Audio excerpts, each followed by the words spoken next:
सवाल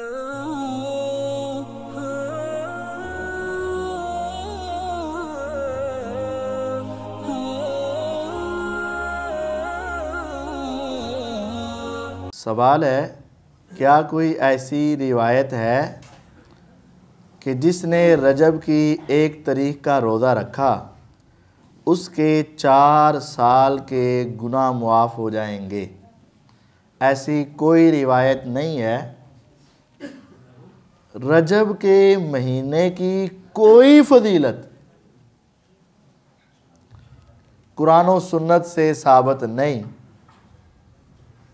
सवाए इस बात के कि ये हुर्मत वाला महीना है। बस हुर्मत वाले महीने हैं 4: ज़ुल्क़ादा, ज़ुल्हिज्जा, मुहर्रम और रजब। बस ये हुर्मत वाला महीना है। ज़ुल्क़ादा भी हुर्मत वाला महीना है, तो ज़ुल्क़ादा की क्या फ़जीलत है? कोई ख़ास फ़जीलत नहीं, सिर्फ ये है कि ये हुर्मत वाला महीना है। इसी तरह रजब की क्या फ़जीलत है? सिर्फ ये फ़जीलत है कि ये हुर्मत वाला महीना है। इसके अलावा इसकी कोई ख़ास फ़जीलत नहीं है। इसका रोज़ा, इसकी कोई रातों की इबादत, इसके अंदर कोई तिलावत, इसके अंदर कोई ख़ास नमाज, ऐसा नहीं है।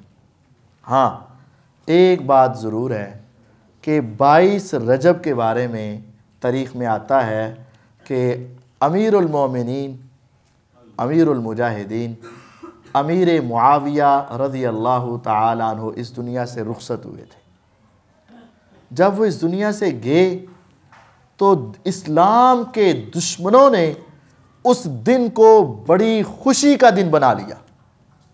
जो इस्लाम के दुश्मन थे ना, और यकीन जानिए आज तारीख का सफ़ा मसक किया गया और हक़ाइक़ को छुपाया गया। जो फतूहात और जो इस्लाम का फैलाव और जो दुश्मनों को कुचल के पीस के रखा अमीर मुआविया रज़ी अल्लाह ने, तो इस्लाम दुश्मनों ने खुशी मनानी चाहिए तो इस्लाम का लिबादा ओढ़ कर भी उन्होंने खुशियाँ मनाई और छुप छुप के कोई कुंडों के नाम से कोई वैसे वैसे करके खुशियाँ मनाने की रीत पैदा की।